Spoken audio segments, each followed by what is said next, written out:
Hi, guys. I'm here with Kitty Berry, and Kitty Berry is the author of multiple romance series.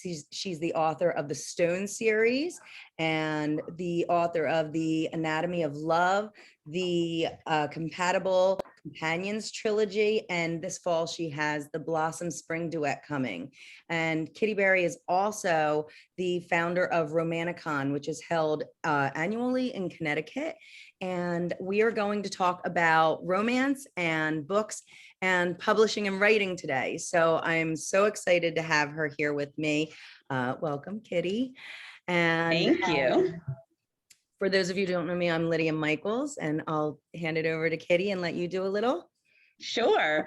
So thank you for having me today. Lydia Michaels is an award-winning best-selling author and a friend within the writers community. I first met Lydia a while back when she was hosting one of her own author signing events. And so we've kept in touch over time, and I'm glad and honored to be here. One of the things that she's working on or just finished, as you can see behind her, is her Write 10K in a day. So I apologize to her that it's still just on my TBR list because I'm a little crazy with Romanticon coming up in a couple of weeks. But we've been talking some industry stuff. So I think we have a lot to share with everyone today, right? And yeah, and I think what's so interesting, what we're trying to do here is really kind of open up to readers a little bit, because so many readers, especially, don't you find that there's readers who are so deep into the book community and really an intrinsic part of it, just these avid, street teamers and beta readers, and they start really developing this passion for books, and they want to kind of know how to jump into that to the other side. They start dabbling with, maybe I'll write a romance, or maybe, I'll try my hand at this. And I think it's so cool to actually have the opportunity to chit chat with readers who are in that position, or brand new authors who just jumped in, barely tested the water, and they're kind of going, uh-oh, what do I do now? Yep. I love having these open conversations about industry with the readers, but also talking about what we have coming up. So I definitely want to talk about your Blossom Springs duet coming up this fall. That's so exciting. We can talk a little bit about my Jasper Falls small town romance series that's coming out, but also, Kitty, tell us a little bit about Romanticon, because that is only a couple weeks away, right?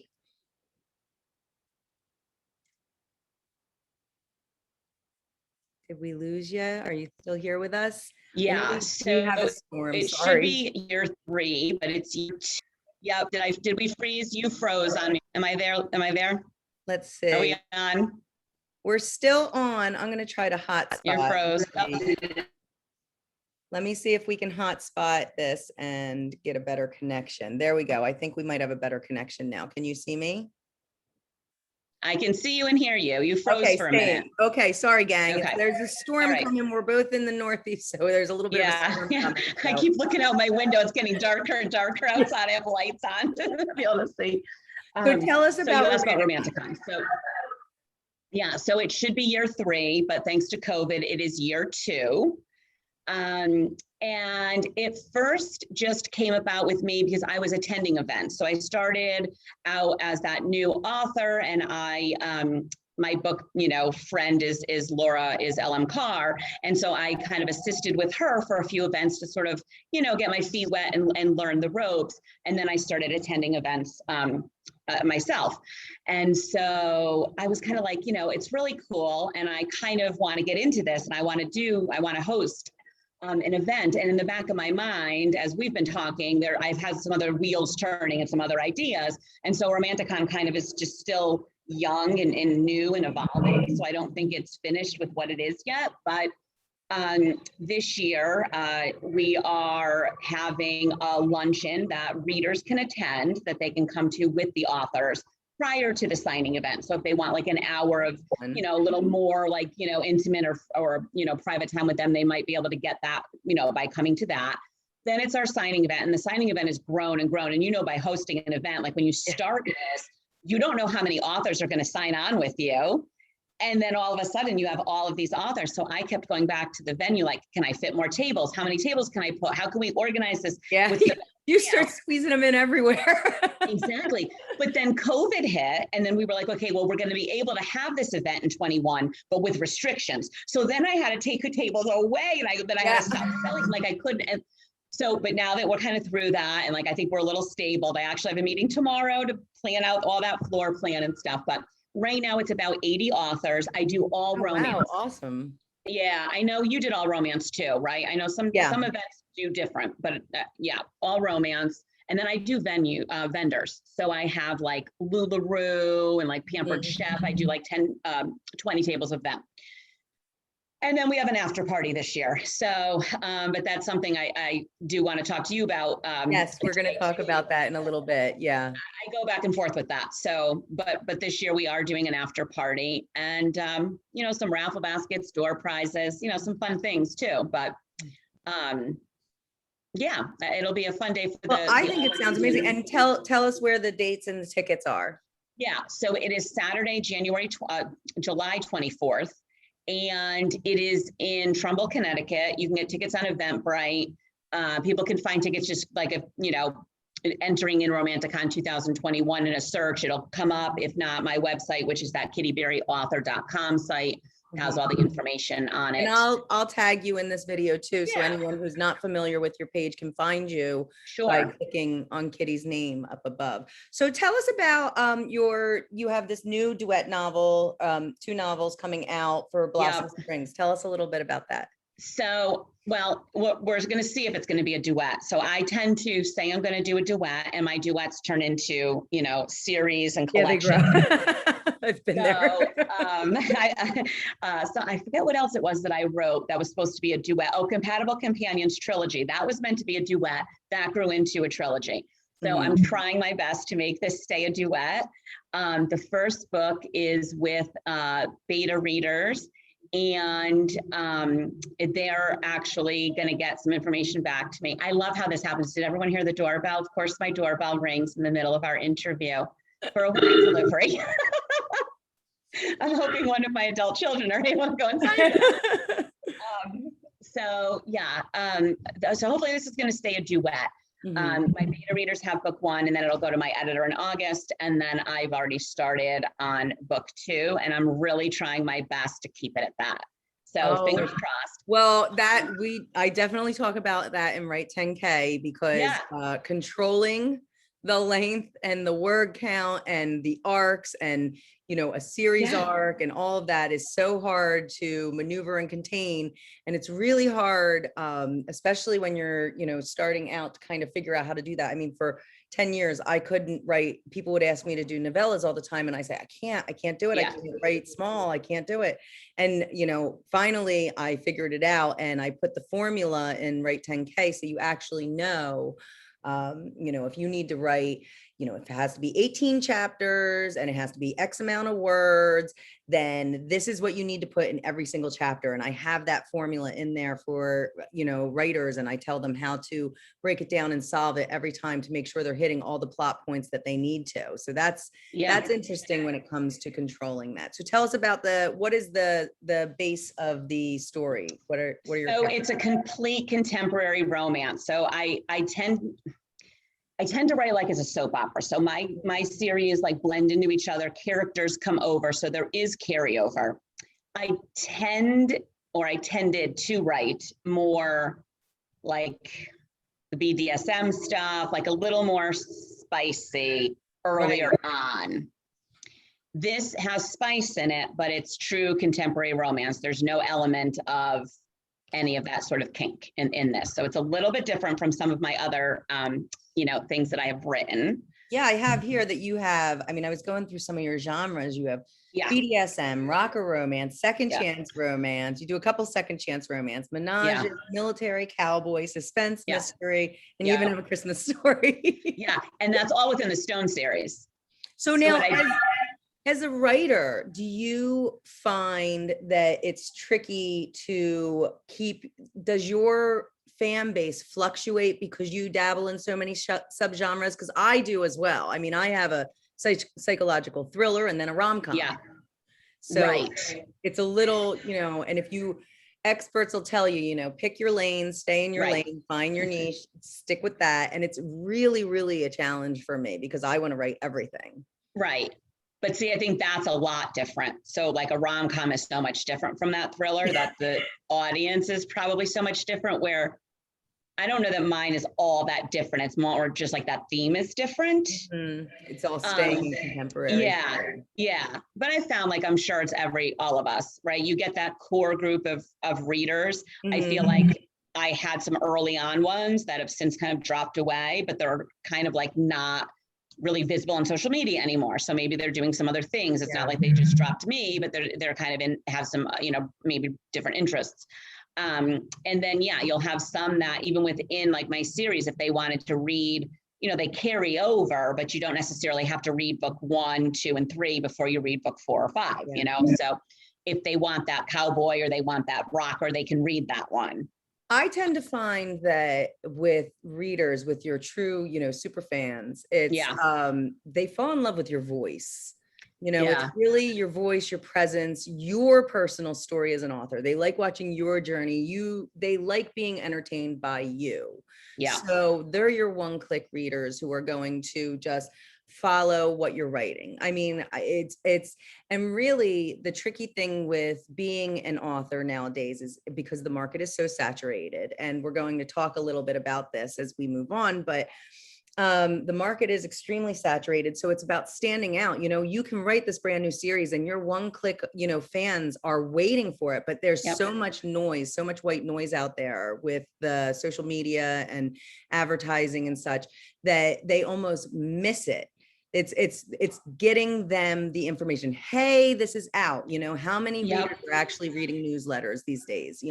How, the clicks are the clicks on opens are really low, and there's so many challenges to be heard and seen. So we had talked a little bit about being an entrepreneur, and I was interested in what you find as an entrepreneur to be the most challenging thing and I call them authorpreneurs, it's not just about writing to be an author these days. So I'm interested in what you find to be the most challenging. Yeah, definitely marketing. And even like, as you were talking about that just now with, having those one-click readers and things, and the ones that stay with you, and how do you find them? I feel it's almost the same thing too with what you're doing right now. So like your book, over time, right, we all find these like advertisements, or we go on this Facebook group, or we're in this other, author thing, and someone suggests you should read this book that this other author has written for you as an author, like how you're doing your craft. And I find lots of times I go and I'll read some of these and I'm like, really? Like, I knew all that. Yeah. So they're leery to do it again. So like, I feel like you have that disadvantage to you sometimes, right? Because now you have to prove in our author community that your information is something that is worthy and going to be beneficial to all of us. Right? And so the interesting thing about Write 10K, because I come right out from the beginning, I say, look, I'm not an expert. I refuse to proclaim myself as an expert. I'm not. I am just, this is what I have. I have 15 years of experience and 40 titles under my belt. That's what I have. But what Write 10K in a Day talks about, it's split into 3 parts. And the first part is the health and wellness of the writer. And I feel like that is the most forgotten piece of the recipe. Authors, when I started, started this project, it was a lot of interviewing with various people, really seasoned authors, veteran authors, green newbie authors, people who didn't even have the guts to release a book yet. And every single one of them would say something, and they might call it a different thing, but it all came down to like this burnout. There's these phases of burnout because we get so gung-ho about what we're doing and so hyper-focused that we don't come up for air, and we start to neglect ourselves, and our immune system starts to suffer, and our mood starts to suffer. And then what happens is that we start to lose the ability to accurately judge a situation. So we become very over dramatized in our own head about the situation. And we're doing these fantastic things. I mean, we're publishing books. Like, people are like, oh, my bucket list goal is to write a book someday, you know, and we're just writing them over and over and over. Right. Not, very rarely are we stopping and going, hey, good job, you know, like, let's have a glass of champagne, let's get together with friends and celebrate. We're just too busy, and we're depriving ourselves, and we're burning out. And so I really wanted to start with the health and wellness. So that's one thing that you're going to find in my book. The Write 10K in a Day is very comprehensive, and you're going to start with that. And that's where most authors message me as they're reading it and go, holy cow, this is a game changer. Like, you're making me change my entire like business structure right now. And I haven't even gotten to the business section.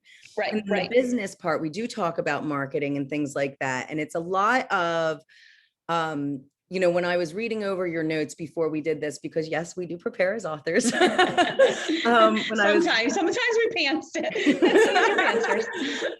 But when I was reading over your notes, I kept thinking, I use a Titanic analogy in Write 10K in a Day. And the analogy is basically this. Everyone's seen Titanic pretty much. And if not, you've heard about what happened. So you imagine that scene, and you can imagine James Cameron's scene of when the ship is actually going down. You know, iceberg hit, the ass is in the air, it's splitting in half, people are flying everywhere. And there's not enough ships or lifeboats, not enough bikes. Right. So what I do is I always think of that with the book industry. I say, this is what it's like.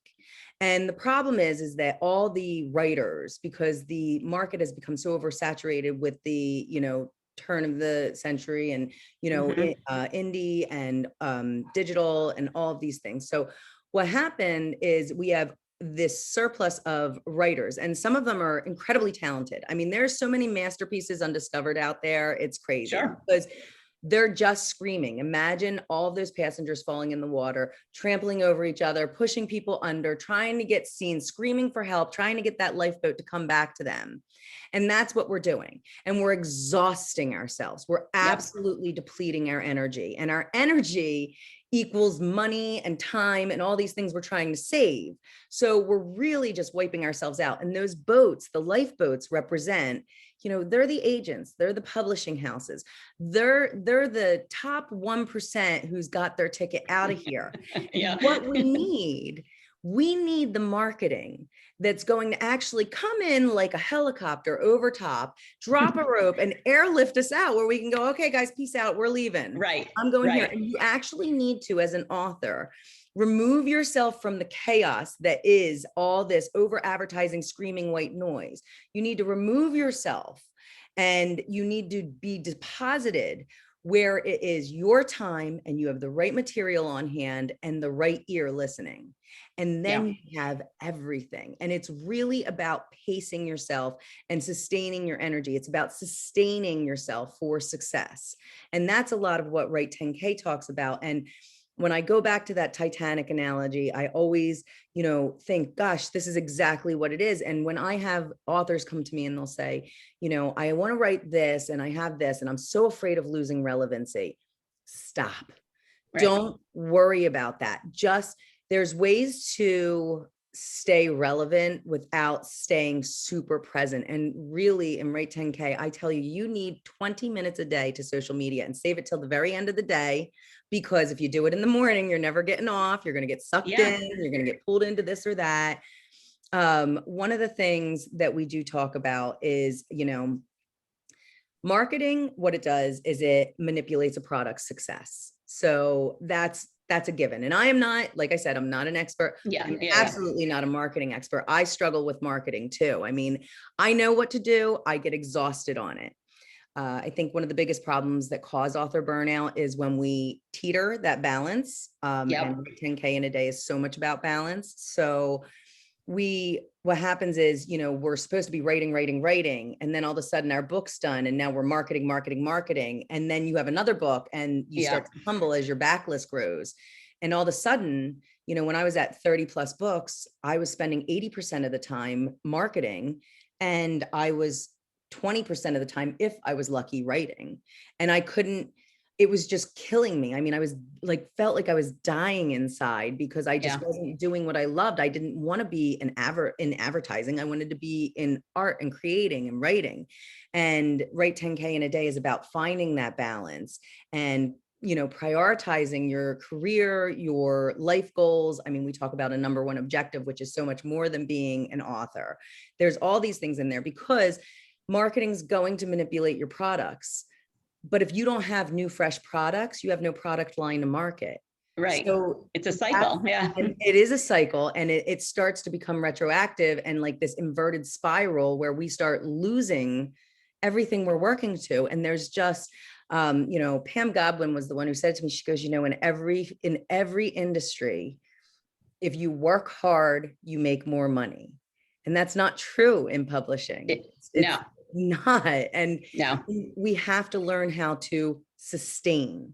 And that's so much about what I wanted to get out there. So when you say that you have, you know, marketing super challenging for you, what do you Yeah. find to be the challenge? So definitely like that, the whole social media deal, right? So you have to be on social media, but then social media is working against you while you're on there because there's these algorithms and there's things that are blocking you, or you do a post and then it's taken down and it's taken down for some crazy. So Falls Village collection is a small town collection that I just did with other Romanticon authors, right? So it just finished. I just released the last book in it, I don't know, a couple of weeks ago. We have a post that is all of the covers. There's one cover that has a male on the cover that a portion of his nipple is showing. Oh, alert the elders. So like, you never know if you use that graphic, whether or not it's going to get pulled off. But there's other times where it's Ginny Conquest's book. So there's other times where she will post a whole, like that is the only picture you see on Facebook, and it's big and it's centered and you can clearly see it. And it's fine. Facebook doesn't take it. So you never know what you're going to get. So you're kind of working against that. And then which audience is seeing this? Is it going to the correct people that you want it to see? Because if it's going to the people that follow me, they already know I've released this. They're not really the ones that I need to see this. And the interesting thing too is that social media is essentially so well used. I mean, it's an irreversible part of life now, because it's free. But for authors, it's not free. I was going to say, well, it's free, your ad, you know, and ads are targeted. I mean, I always laugh when people say, they're watching us. And I say, I know, but I'm profiting off of that. Right. And I don't care. I mean, I don't want to be shown ads for duck hunting. I want to be shown ads for the shoes I like and the home goods stuff. And, my interests, I want my ads targeted at me because it's a necessary evil. We're never getting away from media exposure or advertising. So, one of the things that we have to do on the author side is, first of all, we have to figure out our audience, and then we have to know how to target them. And we have to target them through similar, brands, authors, and product lines, books, and our product lines are our books. So we have to do this targeting. And, the interesting thing is that you start, and this is a very fast way when you deal with the psychology and the psychological effects of social media as a professional and as an independent business owner. You watch and you learn from others, and then you start to feel lower and lower and lower because everyone seems to be accomplishing so much because you're now super focused and looking at it. And you feel like I'm not doing enough, even if you're working 80 hours a week. And that is a dangerous place. It's dangerous headspace that you have to be very careful not to fall into, because that will lead you into it'll affect your mental health, and it will definitely string you into burnout situations. So what we want to do is we want to, build a brand. We want to have a stable product line. And then the trick is staying relevant. So what I always suggest is you have to be a little bit savvy on automation. So you have to have certain things automated. And my theory is you automate your basic backlist. You need to have these graphics, these, lines, reviews, things like that, these things that you accumulate over time.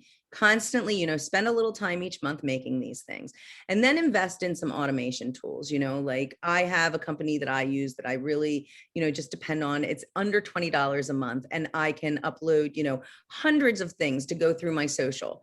And I say in Write 10K in a day that's like my wallpaper. It's just my backdrop. It's not me. I'm not wasting a lot of time talking up my backlist. It's there. The people who check on me see it. They learn, they go, oh, I didn't know that she had, a menage book, or I didn't know that she had a single dad book, or, all these different things. But what the trick is, and this is a quote, I'm going to read a quote directly from Write 10K in a day. And it is, the beauty of social marketing is that it follows a natural approach to socializing. And the moment that we realize that and stop trying to shove our products down everyone's throat, it becomes a lot easier to manage. And what that means is, if you can manage to have that just crisp branded backdrop, we all start when we say, what do we have to do for marketing? Okay, we learn about branding. Learn about, hashtagging, targeting ads, all these basic things. And that, I think, is what you were saying, where you read these books and you go, okay, we knew this. Right. But we're not really, we're learning what worked, because it's always changing. But we're not strategizing how to apply this. And the trick is, social media is for not you or my generation. It's for the generations after us. And they don't want to be spoon-fed, branded, bullshit. They want real, authentic human stories. They want to see a brand humanized.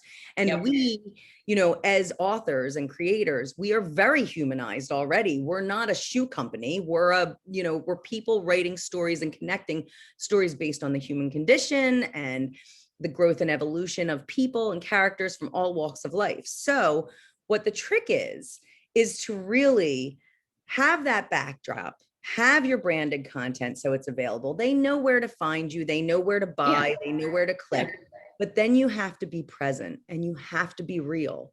You have to give them a piece of your authentic self. And that was the hardest thing. I fought it for years because social media didn't exist when I started being an author. It wasn't a thing. So it came in years after I started. And, I was so opposed to it. I didn't want to share these personal things. I bought a cat so I would have something to share. Like, here's my fat cat. Right. You're not going to see me. I don't have a bra on and my hair's not done. And you do that to avoid being personal. And the world on social media, for it to work, you have to be Well, if you look so I've gotten into TikTok, which is a whole other world over there. I love TikTok. If you look at my videos, like the ones that'll have the highest number, and I don't know if it's because of this or not, but it's the ones that are not necessarily my book related. They're about something I posted about me, or it's one of those like almost like those put those finger down ones, but it's not a book one. It's about things I've done. It's those personalized ones. Yeah, TikTok's a very personal experience. And I love the younger generation. I mean, and I absolutely love TikTok. And I've had certain TikToks that have just 50,000 views. And I'm like, what? I posted a recipe. Exactly. I love cooking. So that's one of my personal things. And you have to learn. And this is a tricky thing because everything's so pretty and airbrushed and perfect and branded, because that's the first thing we learn. Brand yourself. Yes. Very important. But you can't overbrand yourself. You have to show them something. You have to release some form of disruptive, organic content. And that, when you make those connections, people start to really listen and you start to grow. And it's something it's time consuming and it has to be strategized. And I think what has to happen first for authors to apply this, and this is everything that Write 10K goes into, is about prioritizing your world, not just your business, not just the hours at the keyboard, at the desk, not the marketing and the writing. It's, when are you making dinner? When are you sitting down with your kids and playing? Yeah. When are you going to get, a manicure with the girlfriends and have a cocktail with your, college friends you haven't talked to in a while? Like all of these things get pushed to the wayside so that we can get done. It's always, I'll do it after my deadline. I just got to hit this deadline. You don't understand how hard it is. Someone else just released the book that I was thinking of. Da, da, da, da. There's always an excuse. And what I think was so amazing, and I think the reason why I really pushed to have Write 10K in a Day out now, sorry about that, out now is because we really learned a lot from COVID. I mean, having everything shut down taught us a ton about what we were actually not missing and missing.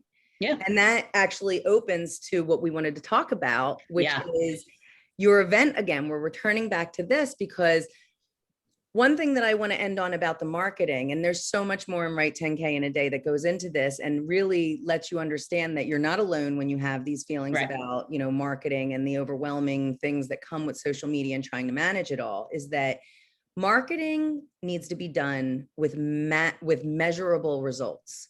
And it's got to be strategized and it has to be measurable. And everything that we're coming to realize now, if you want to have a sustainable career and a successful career as an author, you have to have a measurable return on investment. And we're doing so many things because this person, that person, and the other person is doing this, and that's what everyone does. But we have to step back and go, wait a minute.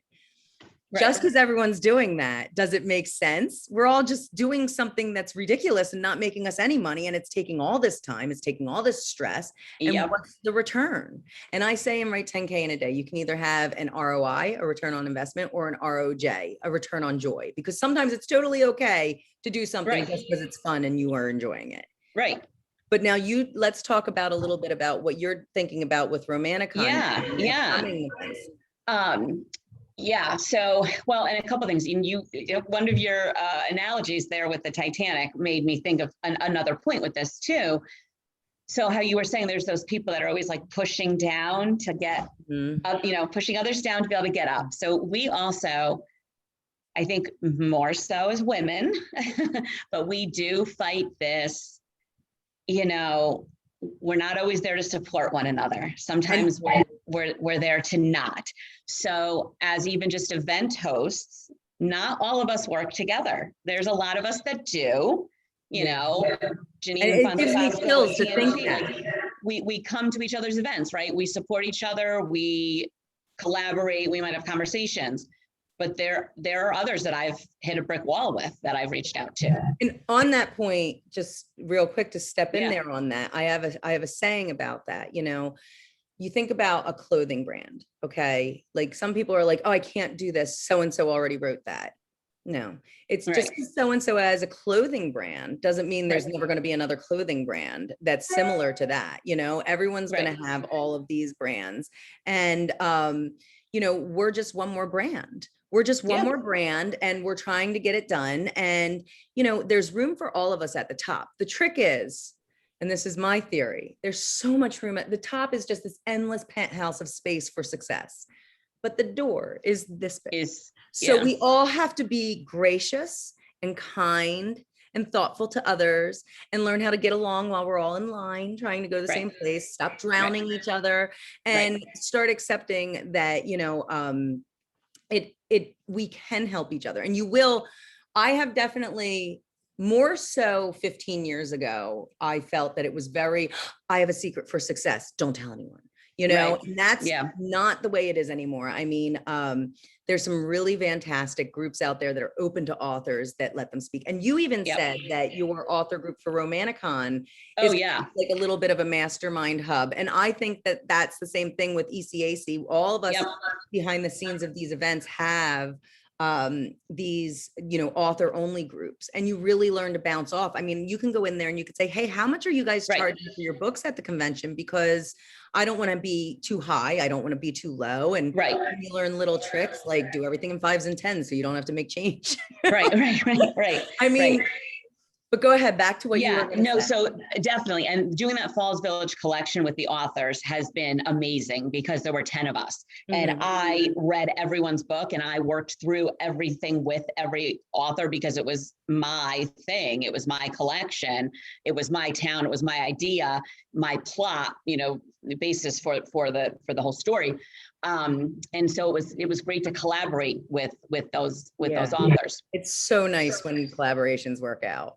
Yeah. And I think some of the difference too with you and I, as you were saying earlier, when we were just chatting, and the difference of your book compared to other books that are out there for authors is that you also come at it with that perspective of an educator. And Yes. so you know how to educate people, and you know how to do that end of it, where I think sometimes there are these books that are meant to educate authors, but they're not written by people who know how to educate. So they're written by people who have the experience of it, but not the background of how to educate. And you're so spot on with that, because I miss being in a classroom, and I have no interest in teaching fourth grade math anymore. Yeah, I was going to say, I'm never going to say that sentence. But I never hearing me say that sentence. Yeah, I love writing. And I mean, you can see right here, I can show you, like, for instance, this is the Write 10K in a Day workbook. So you have the text, which is in paperback and, print, but it comes along with this whole, workbook of how to apply these things. So you can take these strategies that are in this, in Write 10K, and you can say, okay, I learned it. I get what she's saying. I'm on board with it, but how do I apply it? Yeah, see, that's the teacher in you right there. That's it. Yeah, like we talk about doing a time audit. Like, so you can actually say, like, if you want to figure out where you're wasting time in your workday, like, here's what you do. And then in the workbook, it gives you the whole layout, like, fill in the blank. What are you doing? What are you doing here, there, this and that? And when you're recording it, you can actually go back and you have all the analytics right in front of you, like pencil and paper, old school analytics that are going to say, oh, well, duh, look at all this time I'm sitting here on Facebook or whatever, or developing ads that really aren't turning a, return for me or something. Right. So go ahead, back to you. Sorry. But with Romanticon, as I said when we started, it's kind of revolving, right? So my wheels are turning for next year, because I feel like during that signing, if that signing is long enough, so I have this year almost 80 authors. I could do a couple more. I don't want to cram in too much, but you want to be able to give availability to everyone that wants to come, because along those lines too, I don't just take best-selling authors. I don't just take indie authors. I have a variety of everybody. So certainly you want to, have that variety. But if there's enough time for those readers to have at each table and interact with those authors and get that personal connection, that's their time to do that. Mm-hmm. And then I feel like our time could be used with some more industry things, because I think we all need that. We need, like, those professional developments from our old teaching days, right? Like, we need that. So I'm looking at veering a little bit away next year of more of those, the after parties and things like that, and doing a little bit more on the author end to develop some of their craft and their skills. And there's no, when you, as a independent business owner, we own LLCs, we have all these things. And at the end of the year, we all have a nice little meeting with our accountant, and we look on paper at how we're performing. And some years we're like, wow. And then other years we're like, oh, I messed up. This past year was real fun. And, this is what I'm talking about when I go into these, poor practices that we're doing of repeating these practices. And sometimes, you can go into a signing and you can look around and you can go, wow, this is a great experience. I sold out of my books. I, picked up a lot of cards from agents and editors, and I met this publisher, and they had this meet and greet going on over here. And I was at the bar having a cocktail, and little did I know I was next to so-and-so who got me connected with. It's all about networking. And that's where your return on investment is. Now, there's a return on joy too in signings, of course, they're fun. We love readers. Right. But at the end of the year, you're going to get spanked by your accountant if you're just forking out all this money to travel and doing all these things, and you're not seeing an actual financial return. So it's really important. as savvy business, I'm going to say women because we're in Right. romance and it is, It is woman heavy. Yeah. mostly a female industry. And I think that it's really important that we become a little more, I have another analogy that I use in the Great 10K where I say, we get real caught up in mermaiding where we're, Yeah. forming and we're putting on this, look at the celebrity status of these books we've written and Yep. come see something shiny over here. Well, mermaids are great, but it's a performance. Like, do you want to be a mermaid or do you want to be a business shark? And you really have to make that decision, and you have to be a little accountable about where you're investing. And the thing that COVID showed us at the end, a year and a half of COVID, and you had your taxes done, a full calendar year of proof when Yep. people weren't traveling for 12 solid months. And what authors realized is that there was some fluctuation, but for the most part, there wasn't a drop in sales. And Right. on income, there was actually a spike in income because we weren't forking money over to attend things that didn't have ROIs. So it's really important. And I love that you are conscious of this as an event organizer and you're thinking this way now, because it really did become so relevant to us in a year of silence and quiet and no travel that you can't ignore it now and go back to pretending that there was a return financially on all these event, sub things, because they're fun, but they're very pricey. And as authors, it's so beneficial to actually have avenues to make industry connections. And I love that Romanticon is looking that way. Yeah. When ECAC comes back for theirs, we're looking that way. And I know that there's some other events coming up. There's one in Florida that I was just, talking to their organizers, also looking that way. We need to start thinking more as, business-minded people who are saying, okay, we want to interact with the readers. We want to let them into our world, but that there also has to be a clear line of where's the benefit to the author, though, because it can't always be the authors taking on the burden of the finance and, doing these practices that aren't necessarily giving us a return.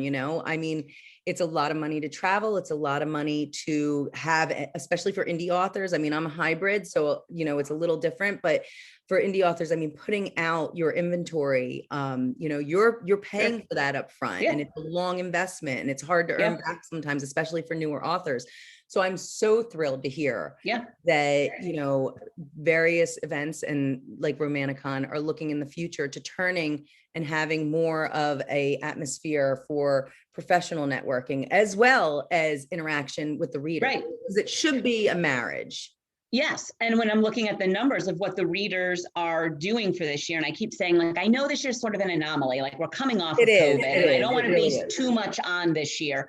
But when you look at how many readers attend the signing portion of an event versus how many then go to all the other things. Mm-hmm. So there are certain events that, yes, those after parties and those, additional activities sell out and are really well attended. But then I feel like there's another group of readers that are not going to those kinds of things. Yeah. And I think it's really important too, and I'm speaking for myself too, as an event host, because I have the East Coast Author Convention.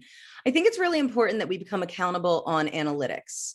Yeah. So what I mean by that is if we are to host these events and have networking opportunities for, agents or editors or publishers, small presses, and hopefully you attract, some people from the big 6 presses and all of that. You want this, whole smorgasbord of professionals in there. You want to have people come in from BookBub, Apple, all these different, there's so many things in the industry right now. Audio. Right. I mean, gosh, Dakota Willink is doing some amazing things with Allure. I mean, for audio, what she has going on is outstanding. I'm so excited about that.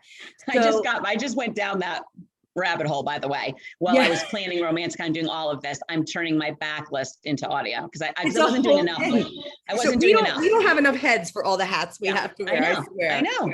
But I think that it's really important that we as event hosts too start taking accountability for analytics, instead of saying we're going to have a meet and greet, let's, as a community agree that we should be posting, we have, X amount of editors on the guest list, X amount of bloggers, X amount of this, and it's really hard, to do things when everyone's not on the same page of, okay, Right. we're gonna up our game as professionals. We're going to really push for accountability here. We're really looking at numbers at the turn.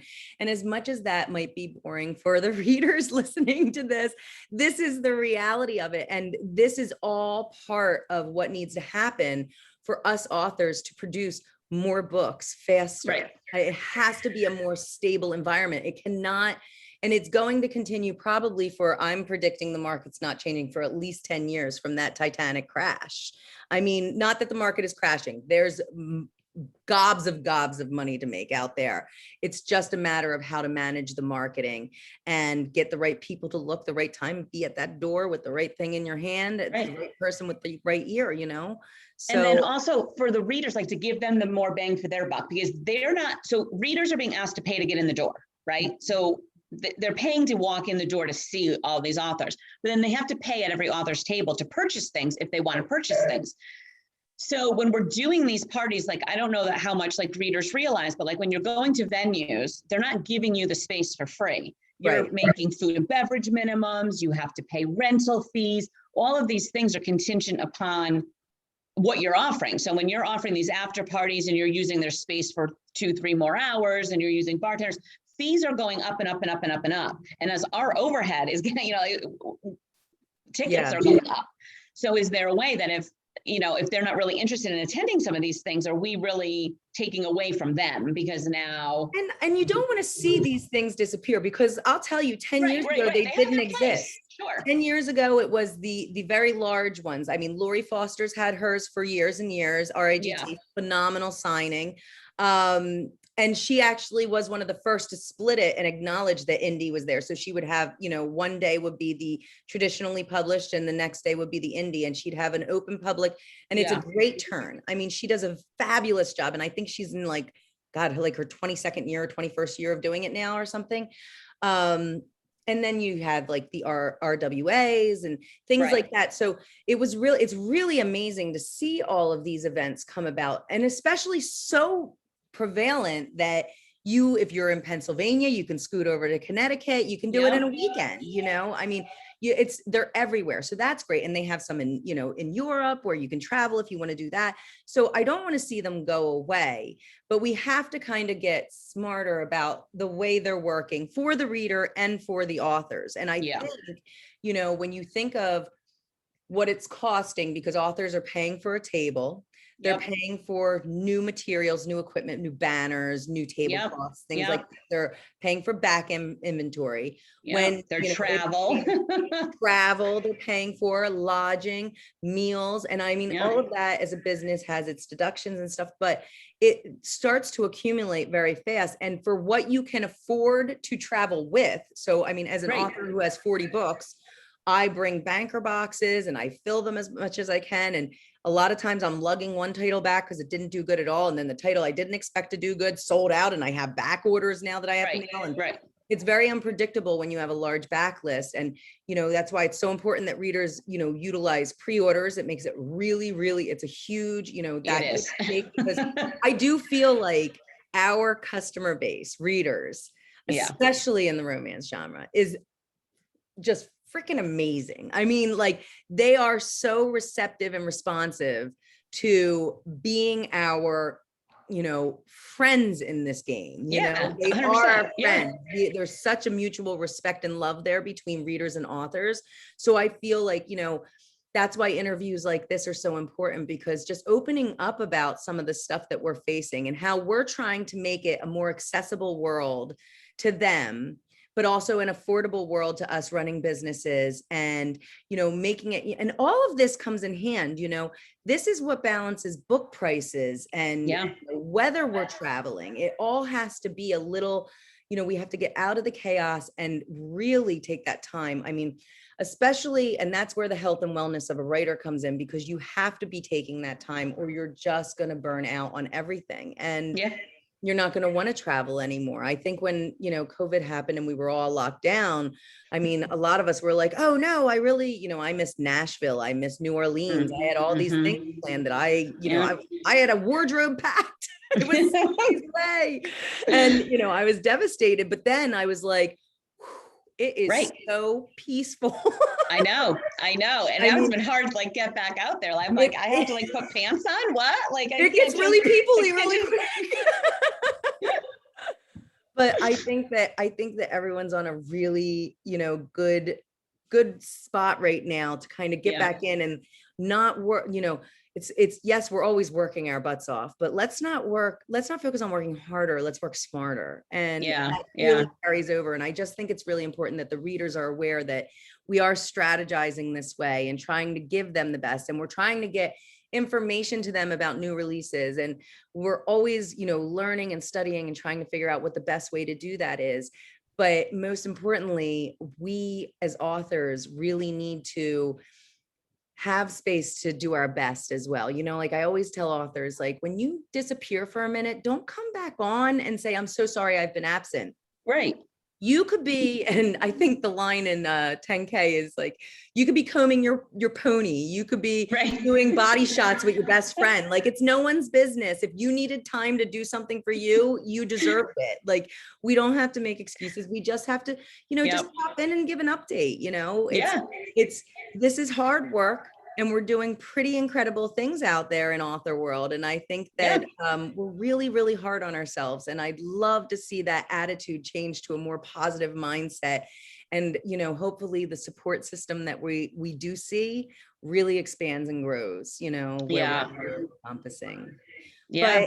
But tell everyone where we can find you so that they can Yeah. everything. So right now you can find me buried deep in my house under all of the swag for Romanticon. So you might just see an arm sticking out of a box, but no. So I'm exclusive on Amazon, and which is a whole other topic. We'll have to do another day where we talk about that because I do play with that. But right now I'm exclusive on Amazon. So everyone can find me on there. As far as my books, my website is kittyberryauthor.com. Everything about me is up on that website. All my different series are on there, and then Romanticon is on there as well. I have a pretty good presence on Facebook between my Kitty Berry Books LLC page and then my profile, my Naughty Kitty reader group and stuff, and then the Romanticon page is really active with the private page for the authors and the public page for all the attendees. Eventbrite is where the tickets are. I do my best on Instagram, and now I've kind of fallen down the rabbit hole with TikTok, so I'm on there. And Twitter just overwhelms me. I very rarely post, but I try to, but I just can't visually deal with it. In 10K, I do a comparison of all the social medias, and I talk about which one's like a lunch cafeteria at a school. Yeah. And I say that Twitter for me, for me personally, it's like that scene at the cantina in Star Wars where like you walk in, it's a little hostile over in this corner, but friendly over here. Everyone's speaking a different language and glyphs and such. And it's just so overwhelming to me. I'm like, oh, I don't know. And I know there's such a book presence on there. I don't know. I can't be on there long enough to find it. Yeah, I'm most comfortable on Instagram as well. So I'm at Lydia_Michaels_books. And you can also follow at Write 10K in a Day for more upcoming tips about writing and things like that for authors of all levels. My books are wide, so you can find them everywhere. The newest release I have right now is the Jasper Falls series, which is Wake My Heart, The Best Man, and Love Me Nots just came out, I think last week. So this is small town romance. They're in Barnes and Nobles. I believe they're on the shelves in there, and you can order online as well.